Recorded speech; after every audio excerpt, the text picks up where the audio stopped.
আমাদের প্ল্যান একটু চেঞ্জ হয়েছে। যোধপুরে আজকে আমাদের থাকার কথা ছিল, কিন্তু যোধপুর থেকে আমরা হঠাৎ ভাবলাম যে পুষ্করটা যাই। পুষ্করে বেশ কিছুদিন ধরে একটা মেলা চলবে। যোধপুর থেকে পুষ্কর যাওয়ার যে বাস, পুষ্কর অবধি তো যাবে না, আজমের অবধি যাবে।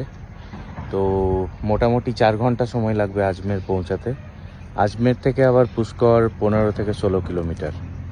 যাই হোক, মানে আজমেরেও স্টে করা যায় বা পুষ্করে গিয়েও স্টে করতে পারি। মাঝখানে এই চাটা খাওয়ার জন্য বাসটা দাঁড়িয়েছে। এখানে ভিউটা অসাধারণ।